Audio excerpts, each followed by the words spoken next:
Welcome into Locked On Knicks. Alex Wolf and Gavin Shaw here, breaking down a 133 to 123 loss to the Celtics by the Knicks over the weekend. And this one was not so bad on the offensive end, obviously, but again, another concerning defensive performance from the Knicks. We'll talk about all that, plus a lineup change, plus if they maybe are just going to have a hard time hanging with these teams that are the cream of the crop in the East. Next on Locked On Knicks. You are Locked On Knicks, your daily New York Knicks podcast, part of the Locked On Podcast Network, your team every day.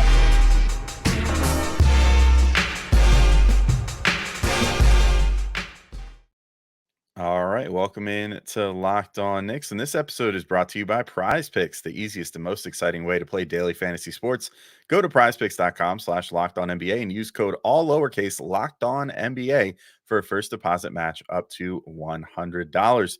And I want to thank you guys for making Locked On Knicks your first listen today and every day, whether you're checking us out on your favorite podcast platform or taking in the sights and sounds on YouTube. We appreciate you making us a part of your daily routine. Make sure you hit that notification bell on YouTube or the auto download function on your favorite podcast app so you never miss an episode.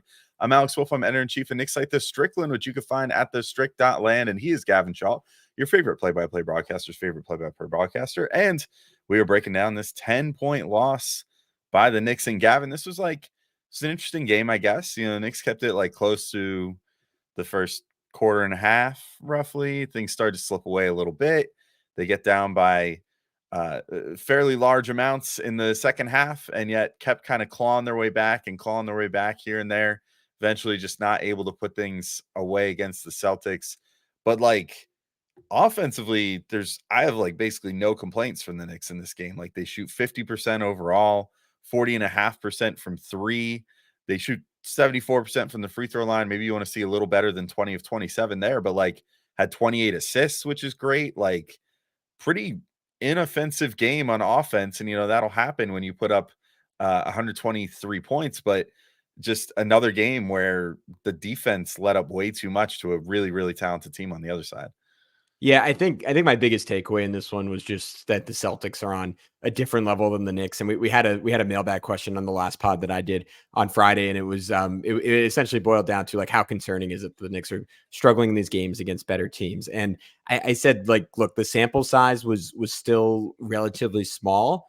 But there were some common denominators there. And that's kind of what made me worried, right? It wasn't a little bit of this one night, a little bit of that one night. It was teams that are bigger, that can kind of overwhelm the Knicks, usually defensively, but also offensively with their size and length, which I think is always apparent against the Celtics. It was a stretch five that can negate what Mitch does defensively, which we've seen with Kristaps Porzingis all three times they've played. And I guess this kind of circles back to the length point, but it's sort of the inefficiency of their stars-laden games and the need for Brunson to just go supernova for the Knicks to stick with these kind of teams. And this game kind of played out with all those factors. I think playing a pretty substantial role.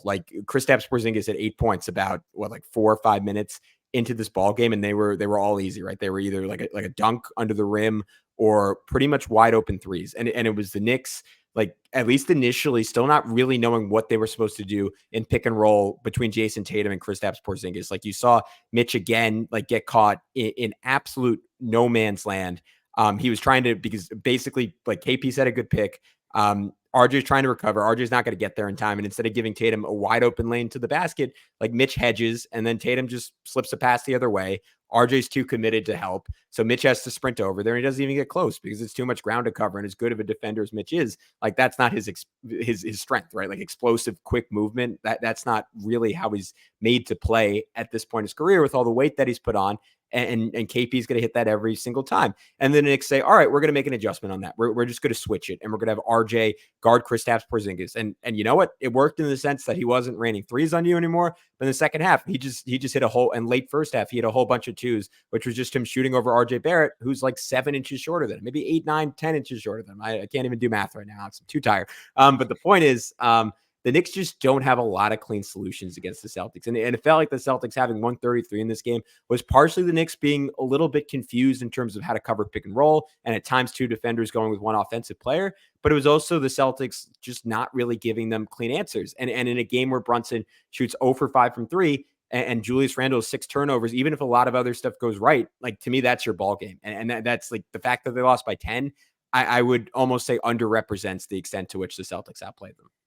Yeah, and it's tough when you look at, to your point, like the Celtics are just so talented that their fifth man in their starting lineup, like the guy that plays the DiVincenzo or Grimes role, any given night can hang 30 on you, like Derek White did in this game. And Drew Holiday obviously is a talented scorer. Porzingis being the third man on offense is just crazy. I mean, because for how talented he is as a scorer, I think what I saw largely was just the Knicks still to this day, and this has been a persistent thing in the Tibbs era, are just confused by bigs like Porzingis and teams that can go 5 out like that. Like they just don't know. It's like they go in and it's almost like Tibbs says, don't worry about it. Just play how we play. Play drop coverage, just play your game and it'll happen for you. But let's like, I don't know, I guess maybe the prevailing thought there at first is like, let's just see if they just miss, like if they're just off today, like let's just see if it's not going to work this time. And then of course it does, because it's like, especially a team like this one, like they're so talented. Like Porzingis isn't like Miles Turner, for example, where it's like he's kind of like fake good at 3-point shooting sometimes, where like only against the Knicks does he rain like 7 threes, but most of the time he shoots like 30%. Like Porzingis is a legitimately good 3-point shooter at this point in his career. And you can't just like leave him alone, especially considering how large he is. And the fact that, like you said, you put a smaller defender on him, it's not going to do much, because as we covered, or well, we didn't get to cover it ever on this show, but as we as Knicks fans saw for years, like his release point is just impossibly high, and you can't really cover him with a smaller defender. So I think it's just a case of the Knicks not having a great plan A, and then never really having a great plan B either in these situations. And I kind of think that falls a bit on Tibbs. Of course, some of it is personnel, but like it would be nice if the Knicks had any other plan to go with in that situation. Like, and I'm not paid enough to figure those things out, but I think that just even trying to stick your guys, stick Mitch to Porzingis better, finding better ways to do that.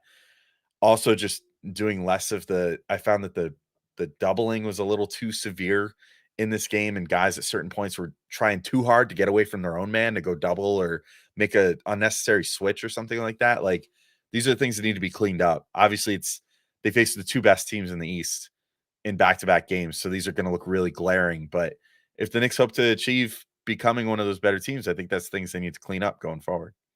Yeah, I almost wonder if Tibbs does have a wrinkle and he's maybe saving it for the playoffs. But again, there's just like it kind of comes down to me. There's not really an answer when you're smart, because right now, I mean, this is not, and we're going to talk about the lineup switch in a little bit. Not the guy I want to call out after this game is Quentin Grimes was probably, I don't know, like the third or fourth. He's probably like the fourth best stick in this game, maybe the fifth best stick in this game. But he was really good, right? 13 points, 19 minutes, nothing to complain about. But you see him trying to guard a Jaylen Brown, trying to guard a Jason Tatum, and that is nominally your top perimeter defender, and he just has no chance in those matchups, right? Like there might be a moment where like he stands taller, like if they try to dribble directly at him, like he has a chance to strip them because he has great hands, but he's just too short.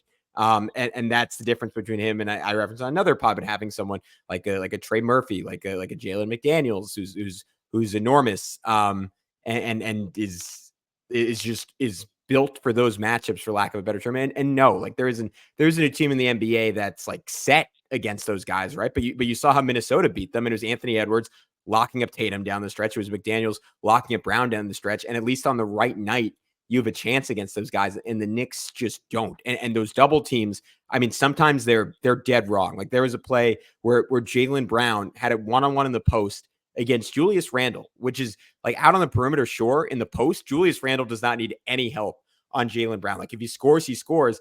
And you saw Mitch like take 4 steps away from Porzingis, because that's what Mitch has been doing his whole career on the Knicks, like sinking towards the paint and providing rim protection. It usually goes really well, but against KP, you can't do that. And he hit a wide open 3.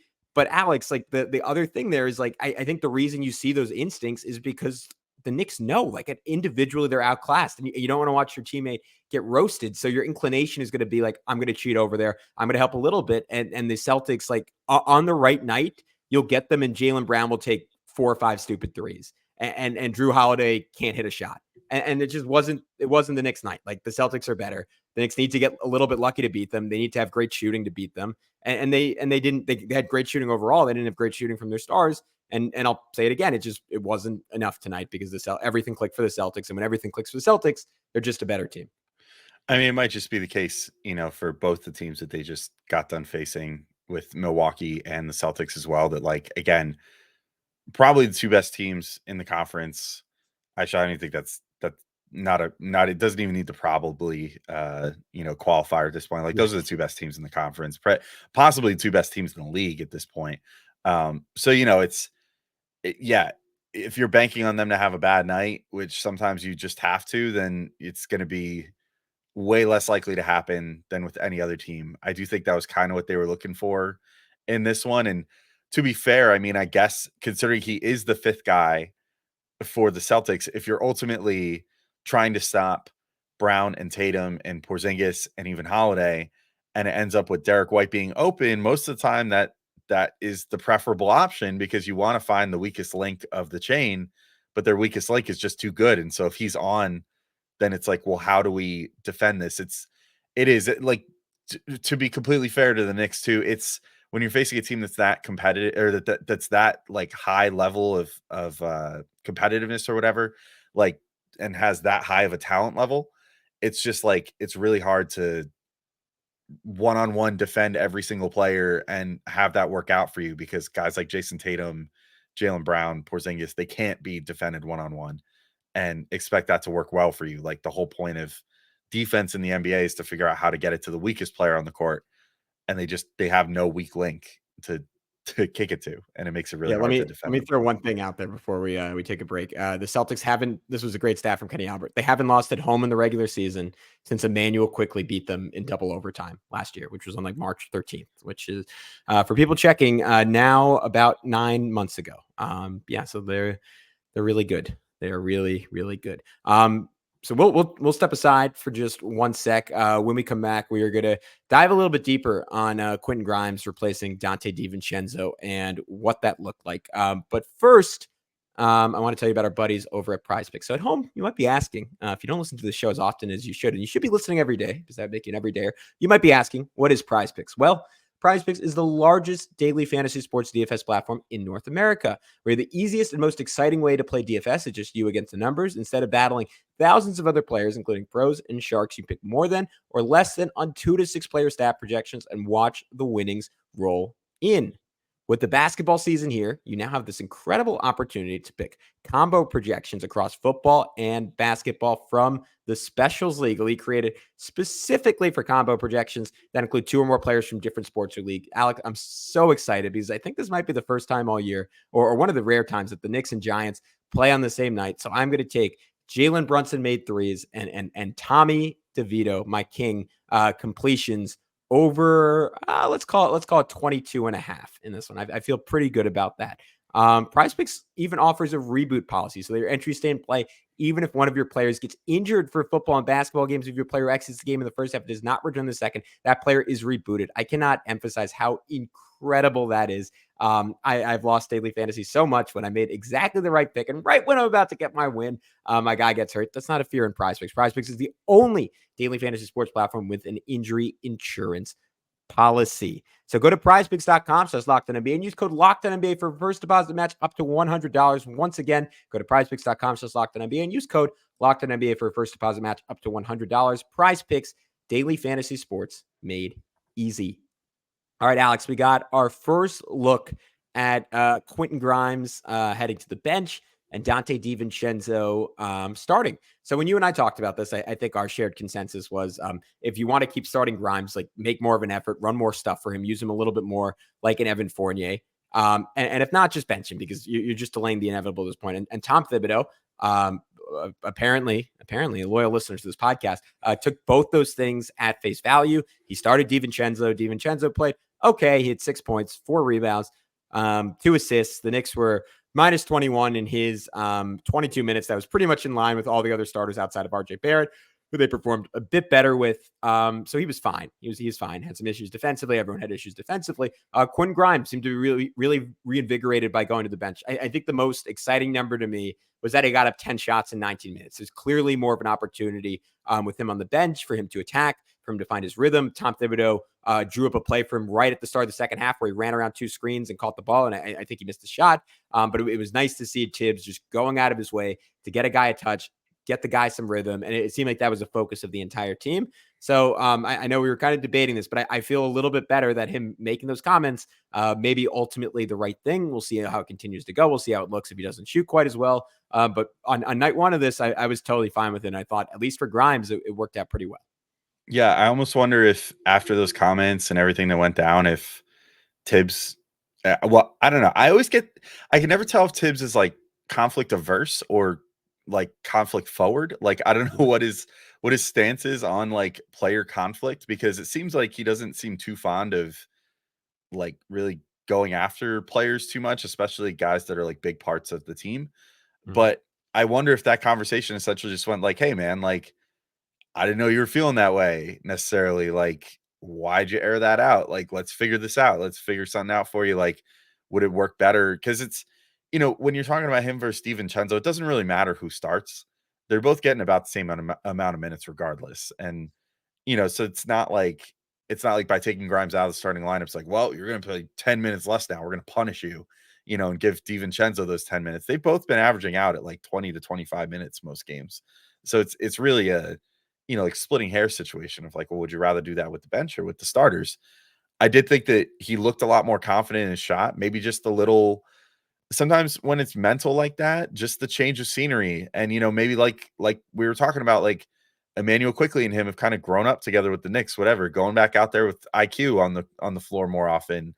Maybe that just kind of lit a spark and said, hey, here's a little confidence, like go out there and do it. And he looked really good. I don't know, like hitting 3 of 7 threes, I think was huge to me. Like a lot of what he did looked very similar to what he was doing in the starting lineup, like kind of just taking corner threes and waiting for passes to, get those shots up. But like you said, they did run a little bit more of they at least tried to get 1 or 2 pet plays in there for him, which can also be helpful, I guess.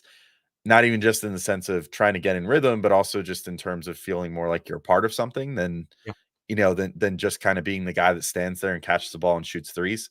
And meanwhile, DiVincenzo kind of just played that role to perfection, I guess. Like you said, his stats won't knock your socks off, but he shot 40% from 3, which is good, and that's about all you can ask out of that spot. And he just kind of played his role, standing in whatever position he needed to be in on the 3-point line and taking threes, made one nice cut. It's like pretty much par for the course for what you would expect for him. So, yeah, I feel pretty good about the change after one game. I hope they stick with it.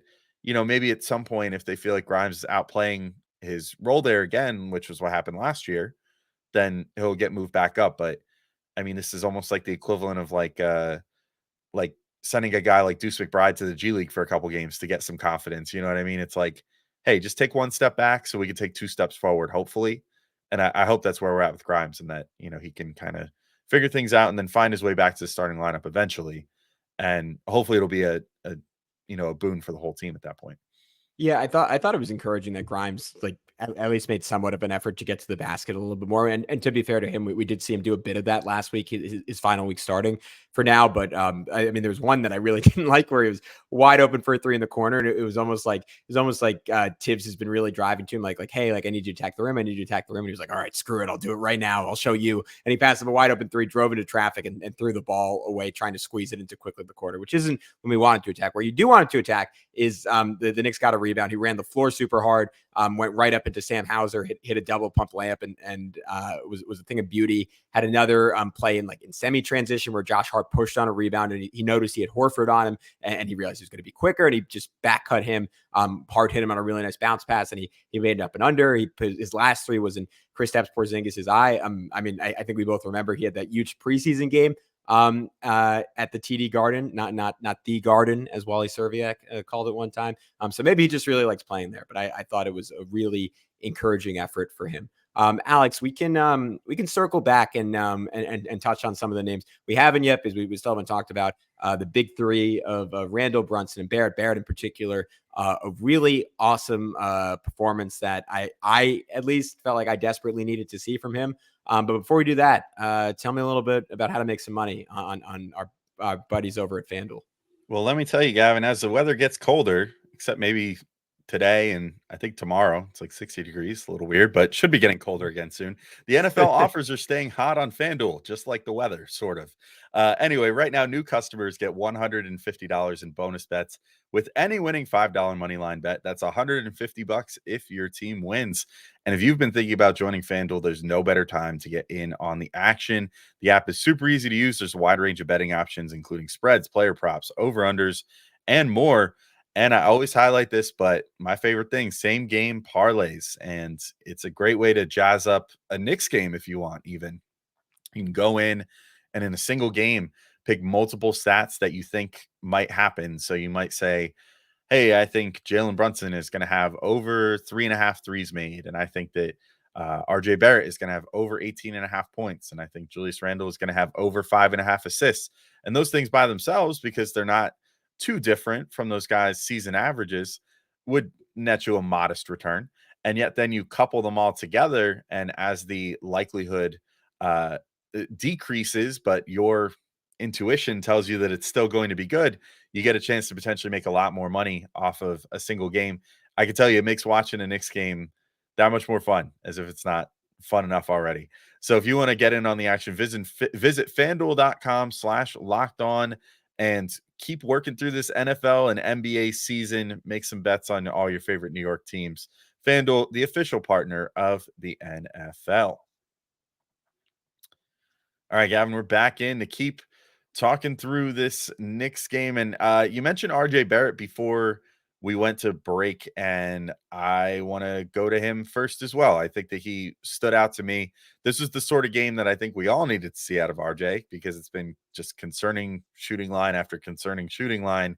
Even if there's been some good stuff to sort of hang your hat on, like, oh, well, at least he got to the free throw line, or, oh, the defense looked good, or like, oh, he was distributing well in this game, whatever.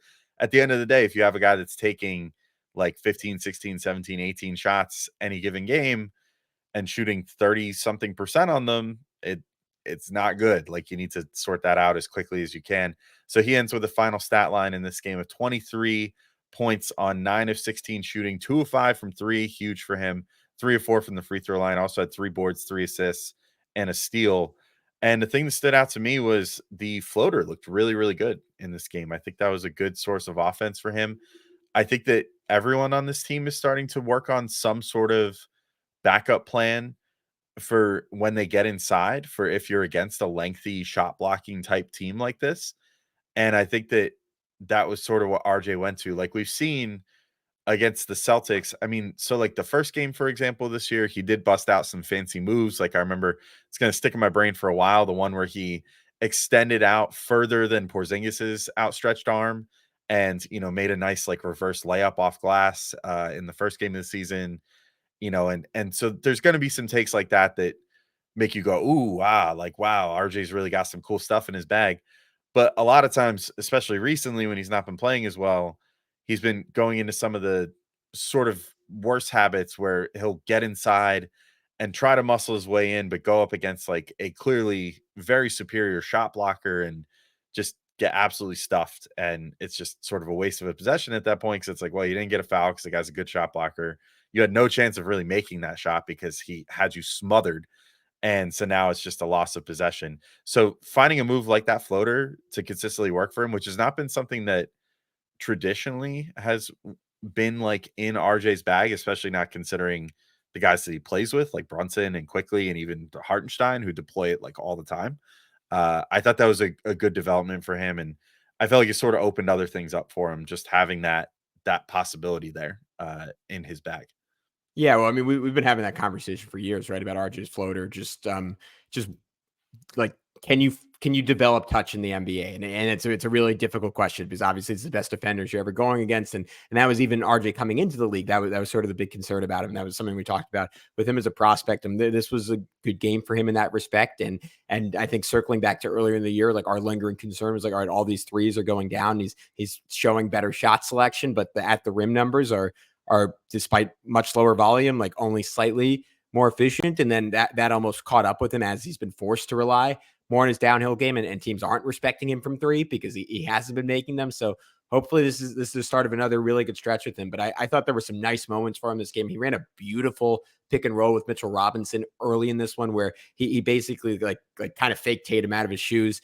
And it reminded me of classic Emmanuel Quickly, put him in booty jail, like had Tatum on his hip. And then the second, like everyone kind of froze, he burst to the rim. KP, I think, Alex, maybe thinking about that play you referenced, like went to go swat it and just slipped it under his arm to Mitchell Robinson. Just great pick and roll craft from RJ. And then had a really nice Euro lay late against Sam Hauser. I think just because RJ like isn't like a naturally great finisher, I always really like it when he can slow himself down around the basket and do a Euro and just kind of sit on one foot and let him like take his time, kind of gauging his trajectory, like making sure his body's in the right position. And especially against a defender like Hauser, who just isn't really big enough to bother him. RJ should be getting to that all game. So really, really solid effort from him. Move the ball well too. Him and DiVincenzo, I think, have better chemistry than him and Grimes do. So that's going to be something I'm going to watch going forward. What did you think of the night from Julius Randle? It was a little bit of a mixed performance from like ended up shooting it pretty well with 7 of 15, 3 for 4 from three. 2 of those threes came late in a fourth quarter run where the Knicks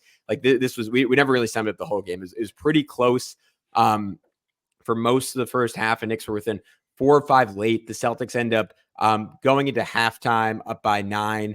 And then they extend it out to 17 as they kind of start hitting threes. The Knicks are able to cut it to, I think, what was it? It was 7, right? Yeah, it was 119 to 112 with 5 minutes left. And a lot of that was on Julius Randle, like having some threes go down and it feeling like the Knicks had a little bit of life, a little bit of momentum. Alex, his 6 turnovers left a sour taste in my mouth. He only had 5 rebounds in this game. I just, despite the stat line that's like, again, if you ignore the turnovers, pretty decent, I didn't really feel Julius's impact in this game outside of those turnovers. And I thought this was a pretty poor night for him overall. Yeah, I mean, a 2-to-1 turnover to assist ratio is never great. You generally want that the other way around. Um, that said, I mean, I thought he was moving the ball okay. I thought those turnovers too were just sort of a byproduct of, I mean, we're talking about the Celtics are a really hard team to stop offensively. They're a really hard team to stop defensively. Like when you're on offense and they're on defense too, it's hard to kind of crack what they're trying to force you into doing because all those guys that are good on offense on the team are also good on defense. It's really unfair. But like I felt like when I went back and watched the turnovers, the only one that really stood out to me was the first one where he just kind of made a boneheaded play in transition and had guys open and yet instead decided to just throw his shoulder into Drew Holiday and of course get called for a charge there. So that one was not great. The rest of them were just kind of like, there was one where he got the ball and within a second or two of him getting it, Derek White just crashed in and just was able to poke the ball away from him.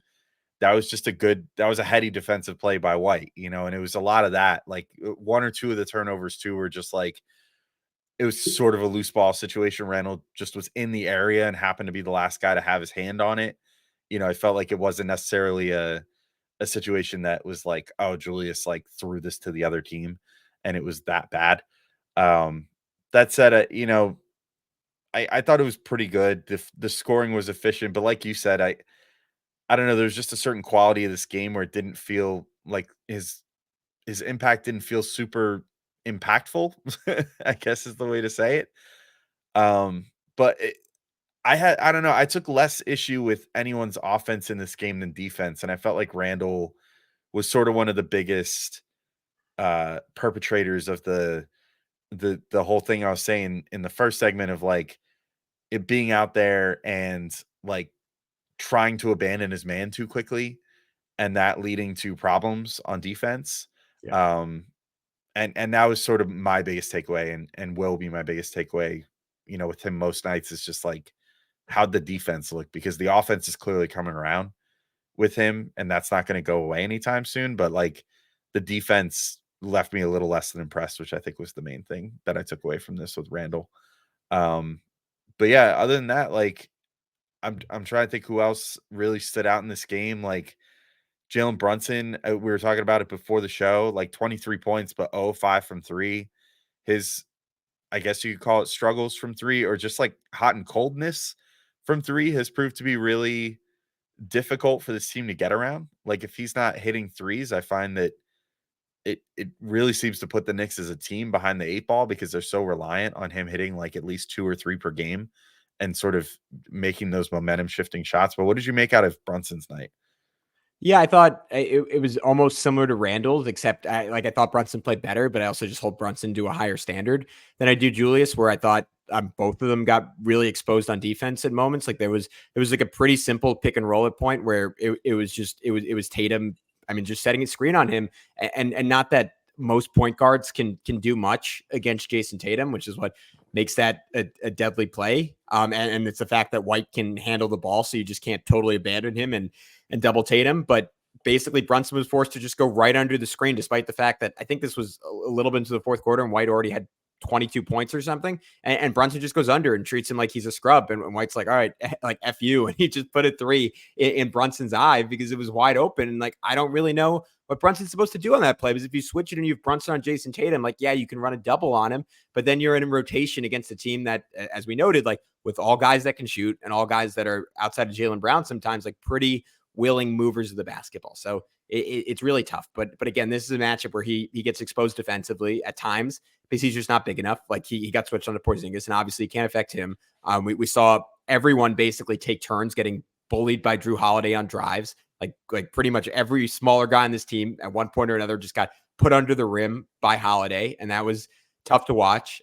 He had some good moments, but I thought kind of the like moment of truth in this game, Alex, was when the Knicks were down by 5, or sorry, when they were down by 7 in the fourth quarter. They had a chance to cut it to 5, and Brunson forced an early shot clock fadeaway versus Porzingis. And a lot of times I come back to the same thing with Brunson and Randall. When it's not a night where they're just absolutely cooking shooting the basketball, I want them to get off the ball a little bit late in game. Let the Knicks run some offense. And if someone doesn't get a better shot, then you can always get Brunson taking a fadeaway over like a 7-foot-3 guy late in the shot clock. That shot is always going to be there. But to take that 4 or 5 seconds in on a night where you're not absolutely cooking, that's a bad shot. And I don't think we often call Jalen out for that because he is so efficient. And especially from 3 this year, he's so efficient that in the wash, it always ends up being good.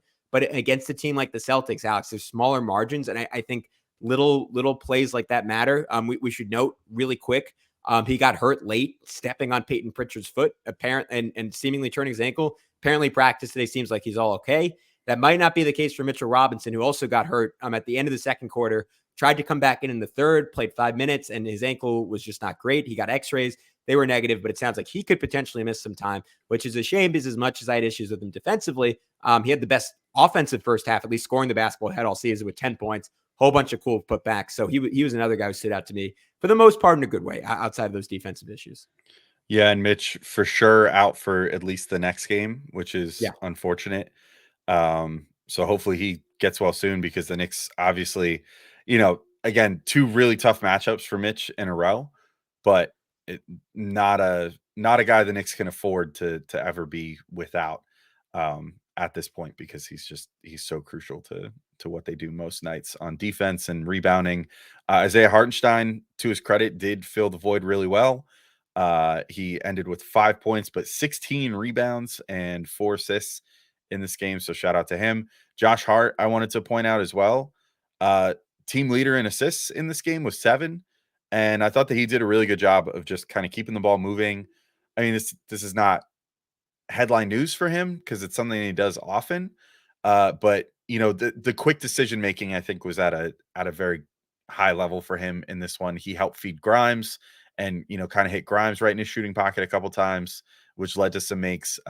Hit cutters very well, which he tends to do. Did well in transition. So pretty modest, like 6, 7, and 6 for Josh Hart. 6.7 assists, 6 rebounds. But I enjoyed how he played as well. But yeah, other than that, unless you want to maybe just shout out IQ with 17 points real quick before we sign off, I think I'm pretty good on this game. Yeah, I think with Hart, the only thing I just think he has to be aggressive and he has to be an option to shoot the basketball. Like it's what we talked about with Grimes all the time. Like I think Hart is in the half court this year outside of that recent, I was off the pod for these games, but that recent stretch where he started showing a little bit more aggression. Like the Knicks are a different team when he drives to score the basketball. And I know, again, like Josh Hart going one-on-one with Jason Tatum isn't really what you want your offense to be, but in the right matchup, in the right moment, Alex, I want him to be a little bit more opportunistic, like seeking out his shots, just because it makes his passing that much more of a threat. But I'm with you. There was some, like, I thought one play that was really high IQ was there, like Randall had the ball in the corner with the shot clock dwindling, and Hart just made such a smart cut to make himself available at an angle that Randall could get him the ball. And he knew the second he got the ball that he was already going to swing it over to quickly ended up beating on like kind of like a frantic closeout, getting to the rim and making a floater. So that was really good. And it was a decent night for Emmanuel Quickly. Early in the game, I remember thinking like, I just wish he was like a little bit more improved from last year, and I want to see more from him. But he's doing the stuff he did last year, like at times more consistently. Maybe that's oxymoronic. At times more consistently. I'll figure that out after the show. But I loved him and Randall running like kind of an impromptu Fournier action. Like it was something that they ran 2 years ago with Fournier, where just out of nowhere they ran a little dribble handoff. Randall, like kind of just naturally at this point, knows how to pivot, turn that into a screen. IQ drained a three. That I thought that was a great way to get them going. I don't know if that was something Tibbs called from the sideline or if it was a bit of improv, but either way, it was cool. My only issue was he took like kind of a dumb three with 8 seconds left in the first, ended up giving the Celtics a run out and a layup. Again, got bullied by Drew Holiday from a little bit. I had a lot of negative notes on him in this game, but he had one really nice three where Cornette wasn't dropping. I guess my biggest positive takeaway was that I thought he was confident shooting. I do think he's going to have issues defensively against the best teams in the NBA one-on-one, which is something we've heard people talk about in last year's playoffs, how he was targeted. And I didn't really notice in the moment, but I think this year I'm watching for it a little bit more, Alex, and I'm seeing it a tiny bit more. So that's something I have my eye on. But yeah, all in all, a pretty good offensive game from him on a night where the Knicks really needed it. All right. Well, I think we've already talked way too much about this game that was, quite frankly, not as close as the score indicated. Yeah. Another really bummer of a defensive performance for the Knicks. Hopefully they get back on track against Toronto tonight. So we'll be there for you to recap that with no Mitchell Robinson. So that'll be interesting to see against a team where, his skill set generally shines pretty well. But we'll check that out and be back to talk with you guys tomorrow. But until then, thanks all for listening, and we'll talk to you soon. Peace out, everybody.